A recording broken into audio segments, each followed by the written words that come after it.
Well, good morning. Today is day 90 in the Kodiak Canvas tent.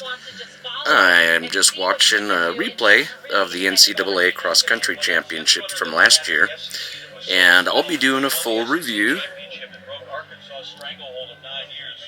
of 90 days in the Kodiak Canvas.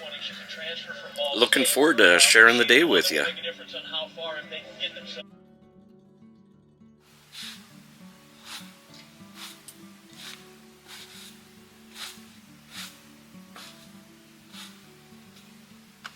Welcome to day 90, review of the Kodiak Canvas setup. I'm looking forward to showing you around today. Well, let's start off with the fact that it's a beautiful morning. It's about 45 degrees or so. And doing a little fall cleaning, because it has been very cold. It's been 30s and 40s for high and down to 10 for low. But I'll take you a tour on the outside of the setup here. So I've got the 8x8 enclosed awning and the 12x12 actual tent. So take you on a tour here.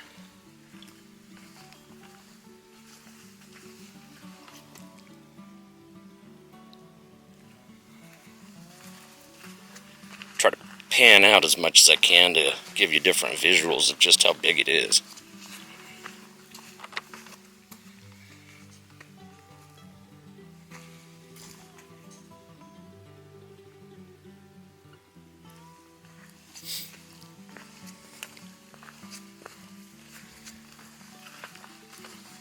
We'll walk around. Oh, you can see inside. I don't know if you can see inside on the camera, but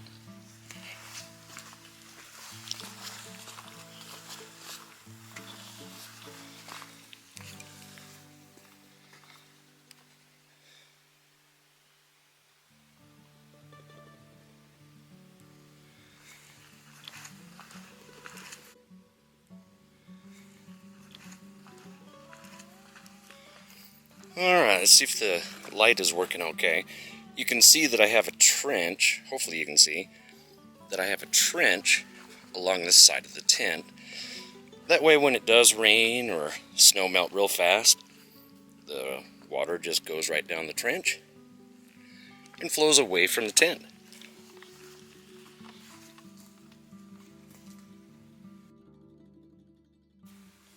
One of the things that I wanted to show y'all is this awesome Sane Logic weather station. I got tired of utilizing the two closest weather stations because both of them had different readings, and I thought, you know what, why not invest the money and just set one up right here at camp. And it's actually pretty cool. So you can see it here in motion, very light breeze, and I'll take you inside and show you what it's telling us. Alright, so we looked at the outside weather station, and here's what it's telling us on the inside. 65 degrees inside the tent, where it's 50 degrees outside. Very light breeze at 0.7 mile per hour. And barometer just at 30 essentially. So during the 90 days that this has been set up now, this tent setup has endured 90, 95 degree warm temperatures, all the way down to 10 degrees cold. Approximately 2 inches of rain, and just recently, as you may have seen on a recent video, a light skiff of snow. And it's not windy here much, but when it does, it's big gusts. Over the first couple months, there were 35 mile an hour gusts and about 20 mile per hour sustained winds. And at one point, we had a day where it was an hour and a half, 2.5 hours of 35 mile per hour sustained winds. No issues.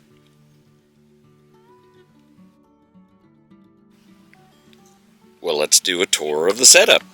So this is the enclosed awning. Walking in,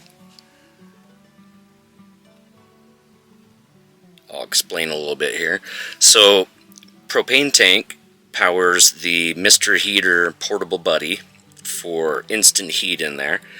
That there is a new addition. That's an electric blanket that is draped over 30 gallons of water. They're in 4 different jugs, 7.5 gallons each jug.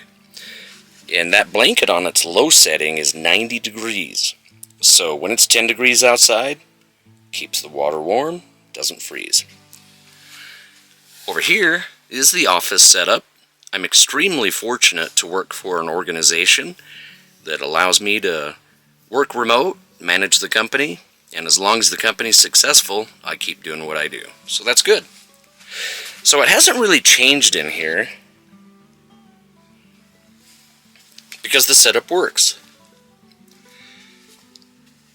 Got a set of knives there, canned meat, vegetables, some Pringles snacks, coffee, some protein, the camp stove itself, and when I'm grilling a good steak, got the hibachi. It works fantastic. Now, the reason I use coolers for storage is there's no way any rodents are getting in there. They can't open that lid. Works fantastic. Alright, let's walk inside the main tent.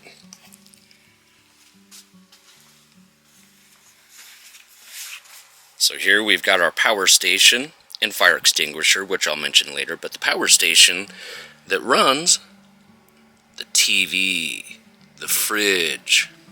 Oh, it's fantastic, gotta tell you. So, one big thing you'll notice,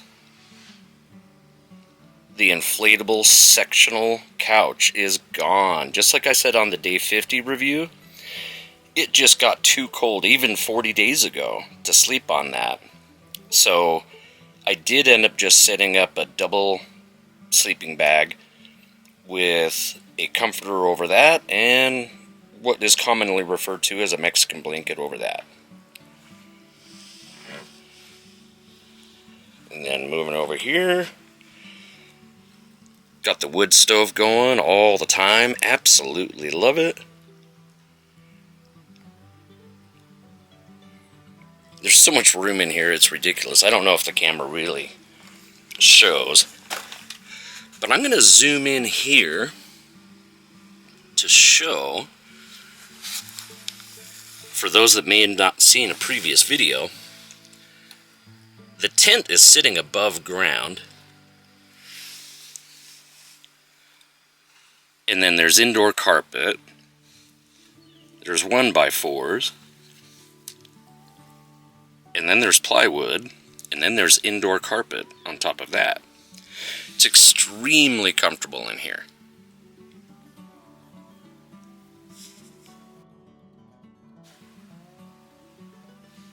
So Jason Judd 4,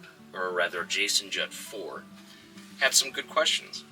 Any mold or mildew issues? Not a single one. Not one. And I literally check it just about every day. So, running the Mr. Heater off of propane, condensation from the burning of that gas indoors creates a concern because the condensation ultimately needs a place to go and could potentially create mold or mildew. Which brings up his other question. Do the vents, the upper vents in the tent, allow enough ventilation for that condensation to escape? 100% they do. So, another great question that Jason Judd 4 asked is, how many times have you tripped? What was his specific question? Have you tripped going in the door?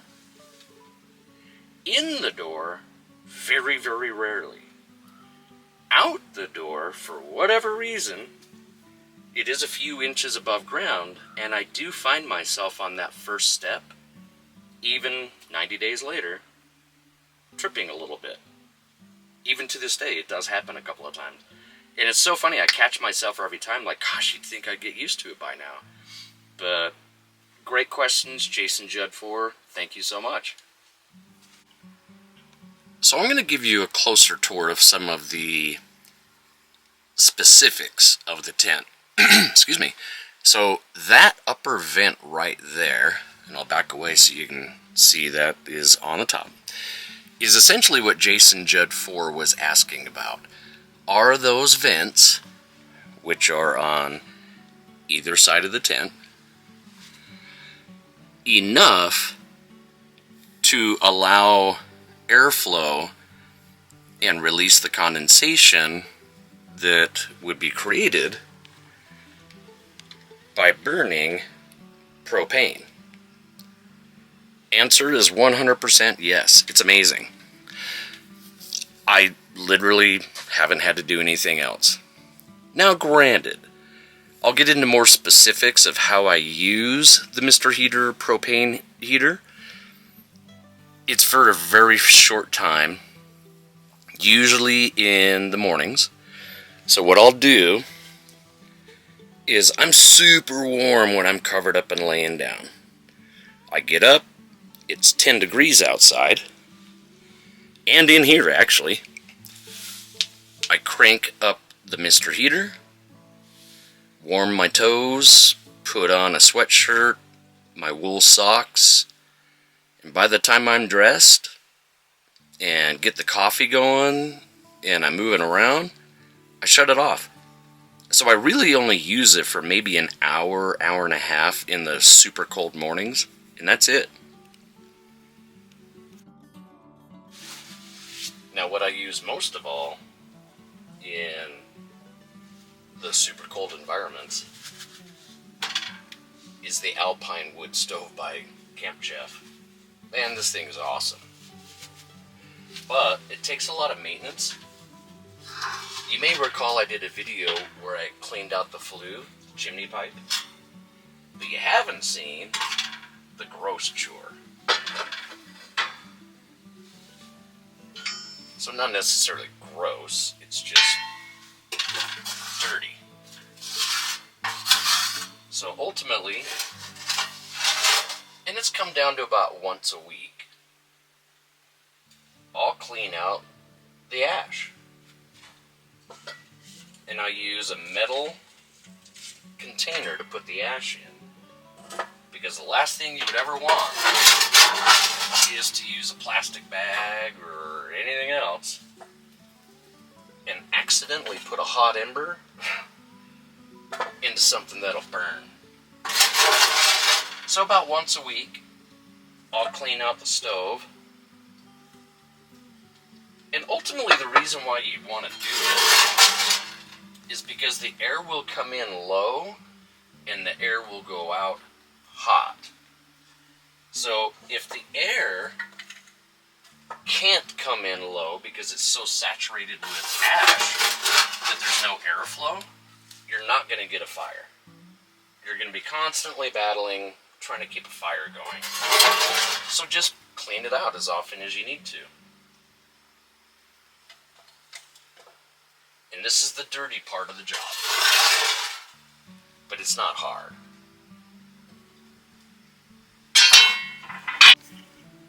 One of the things with the Kodiak Canvas tent that I think is important to note, especially when you're burning, like there is fire happening in this stove. So it has a flue that escapes through what they call a stove jack. That stove jack has a silicone ring around it to keep air and moisture from outside from coming in. So silicone typically is rated at about 600 degrees, which is really hot. However, a wood stove, depending on what you put in it and how much you put in it, can burn hotter than 600 degrees. So what I would recommend you do is to have a burn indicator. Now I try to burn right in this mid-range, this 400 to 500 degree range. But there's times you put in a different log and the next thing you know, this thing jumps over 600 degrees. That's super hot. A good indicator along with that is this heat tape. This is also rated for 600 degrees. What I have here is I have it over where I put screws in to keep these pipe sections together. Keep from falling out, keep from moving around, and then I put the heat tape over it on the inside to keep any hot ash or embers or anything that might come through to the inside of the tent. So as this has deteriorated, that means it's had too much hot temperature too many times. Same thing with down here at the bottom where the fire actually happens. You can see visibly where the hottest part has been. Where it's gray there, that's been super, super hot. Which makes sense. That's where the hot air is escaping and going up into the flue. So there's some things to be very cautious about. And is also why I mentioned the fire extinguisher. You gotta have one of these on hand. Just in case something happens. This is canvas. And if you get a hot ember that happens to come in, escape incorrectly, whatever, at extreme temperatures, you burn the whole thing down. So, if you keep things cleaned out, air flowing correctly, pay close attention to the temperature, create an environment to help keep any hot embers or ash that might float inside and potentially cause a fire, and have a fire extinguisher on hand, you're going to be okay.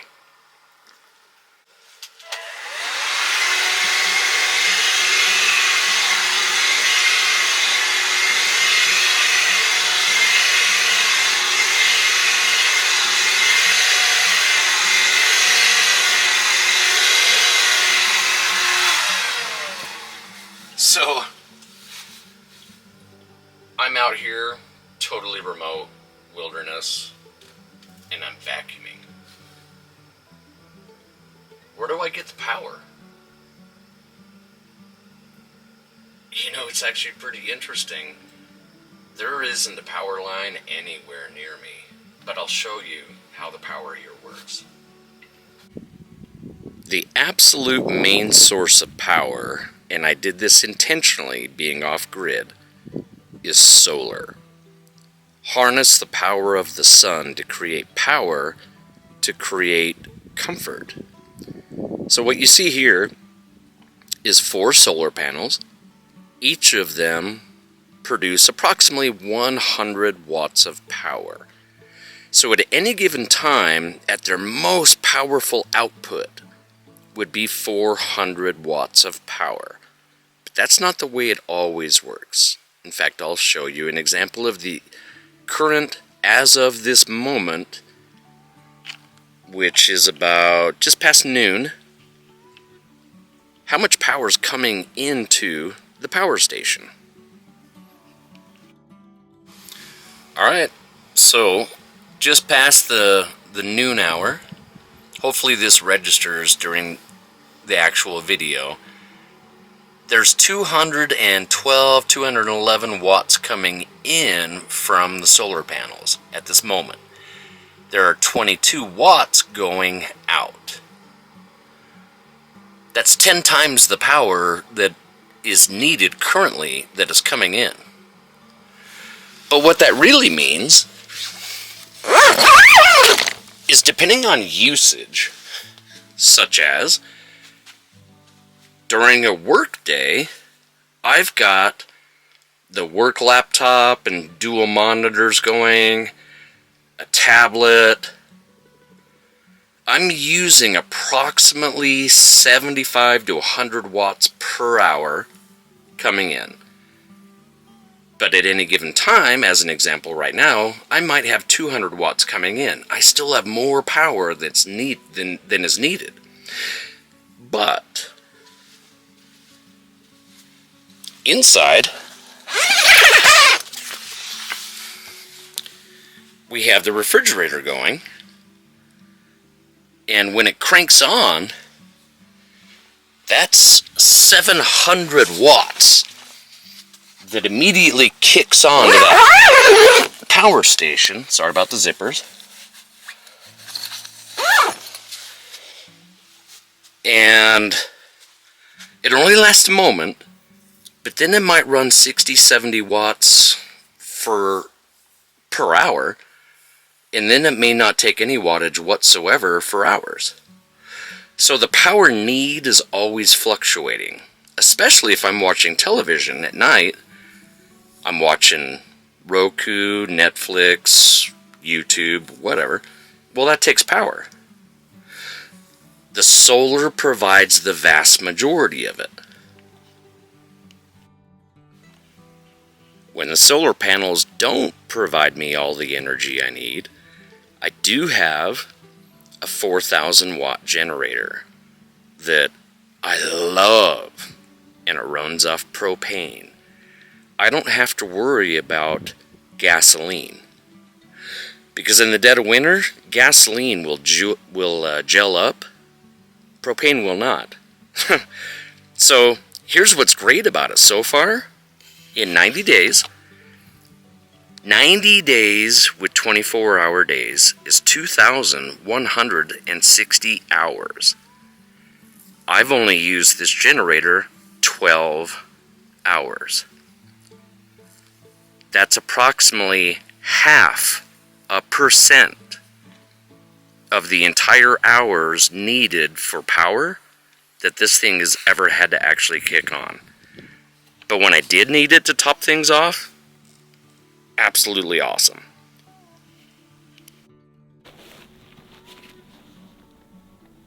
So the ultimate question is going to be, do I recommend Kodiak Canvas? 100% yes. 90 days. Extreme temperatures from 90 plus to 10. 2 inches of rain, a skiff of snow, not a single leak, no mold, no mildew. I believe in their products so much, and as I mentioned in a previous video, I did so much research before I bought Kodiak's product. I could have spent 2-3 times as much money. And I honestly don't believe I would have gotten the quality that I have with Kodiak. To the point to where I have reached out and begun conversations to negotiate some things, because what I would like to do is ultimately invest about $75,000 to $100,000 a year for the next 10 years. So $750,000 to $1 million over the next 10 years to be able to utilize their products and give them to 100 people a year that come and join me and learn what I do, how I do it, how they can do it. And I'm willing to put that investment into Kodiak because I believe in their product that much. So yes, I 100% recommend Kodiak Canvas. So with the recommendation of Kodiak aside, a viewer, and I don't even know if they're actually subscribed, but a viewer reached out and asked some pretty pointed questions. And I feel that they brought up a really good point, or several points, and I want to make sure to address those.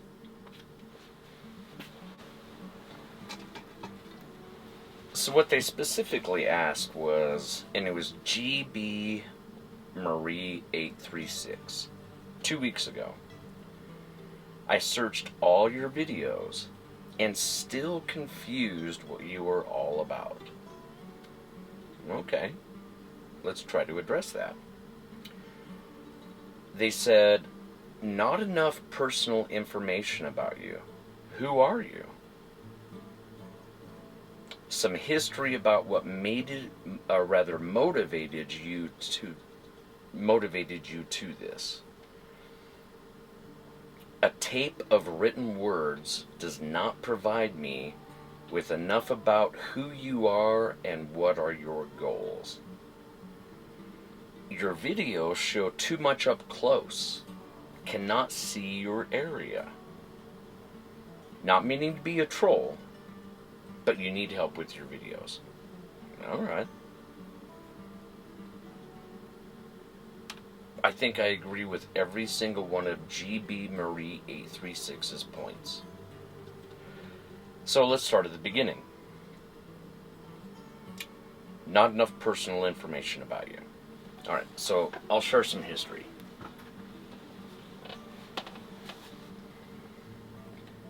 I grew up poor. And when I say poor, I mean rural poor. So we grew up hard workers. My parents scratched to be middle class. I grew up so fortunate to have a father that took me hunting and fishing and taught me some skills that I will be able to utilize for the rest of my life. Very few people are fortunate to have that. And I remember there were some situations growing up to where, like, if you went to a campground that already had a fire pit dug and there's running water and there's a bathroom right down the road, that's not camping. And that's the way I grew up, is that's not camping. To me, growing up, camping was, let's go to where somebody is not, and sometimes never has been.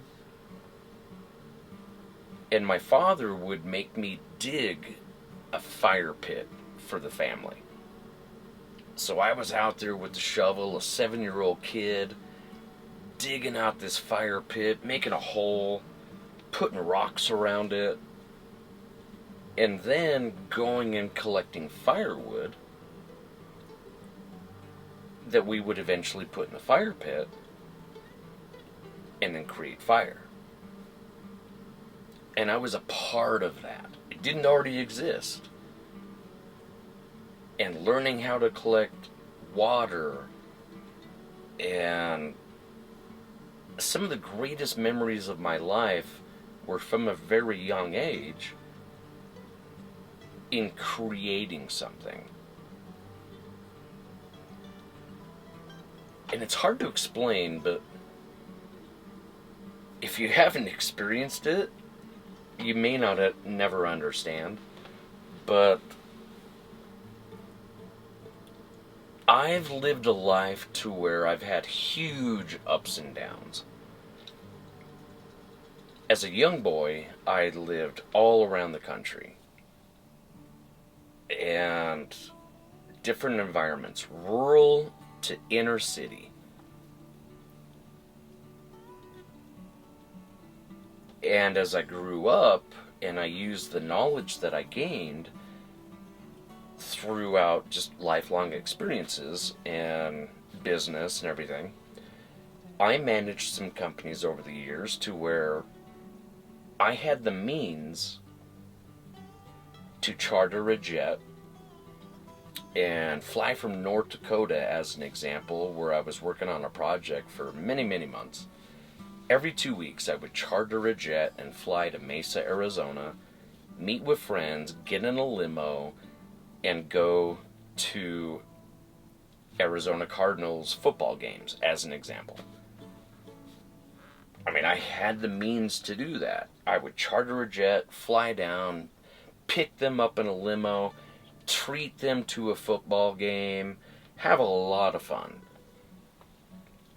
Around those same times, I had the means to take all my friends from high school and get us all together and have some fun. and have an $1,800 bar tab. Around those same years, I also had the same means to have a 40-acre ranch and a boat and four-wheelers and, pretty much all the fun that you could imagine. Beautiful, beautiful log cabin that I lived in. And treat people to a life that was away from the city. And I always loved doing that. But on the flip side, I also enjoyed flying down and hopping in a limo and going to a football game. Those were the highs. The lows, I've been at a point in my life to where I literally had to contemplate stealing a loaf of bread. No bullshit. Literally contemplated stealing a loaf of bread. Because I knew if I had that loaf of bread, I could put the peanut butter that I already had on the loaf of bread, and I could survive until the next paycheck.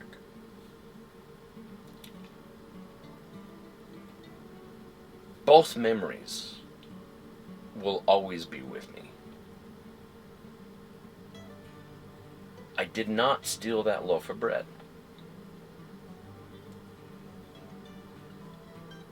Why to this day? I still think about it. But I was there. I thought about it. And I justified it in my mind. Survival. So in later years, as I'm here now, what I would like to do to answer GB Marie 836's question,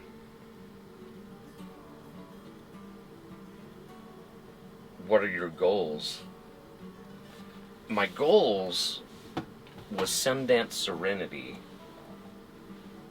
are to teach folks that may not have had the opportunity to grow up like I did, to understand that as you're saving up for a home that might be like let's say an entry-level home nowadays is so stupidly expensive, like $700,000, let's say. How are you supposed to save up for a down payment for that as a young person, as an example? How are you supposed to afford a one-bedroom apartment at $1,200 to $2,000 a month? If you can even find that. What I would like to show people is there's an alternative. And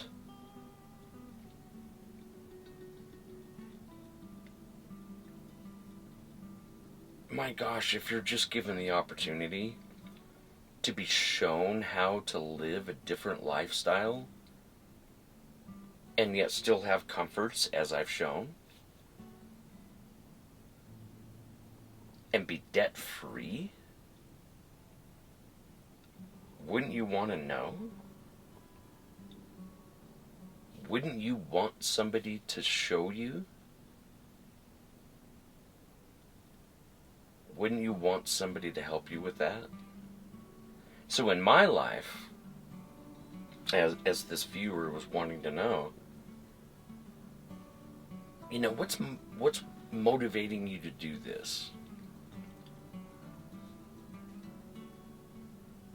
For me, I've lived that huge high to where I had so much expendable income that I could throw it at charter jets and limos and football games and treat people to fun. And it was fun, don't get me wrong. And on the flip side of that, have been so poor that I was thinking about stealing bread.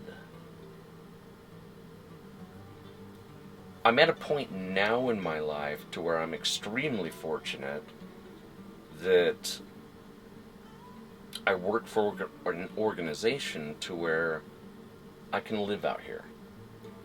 And I can still manage their company and not have to go to the office every day. So I'm super fortunate still.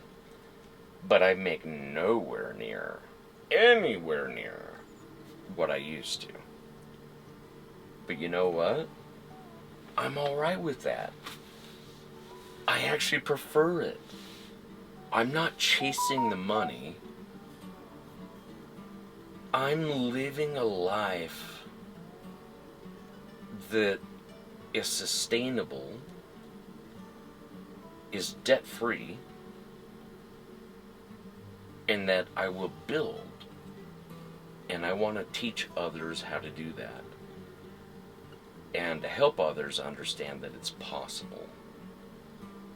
So stay tuned. And we'll see together what we can ultimately create to help others. Does that sound good?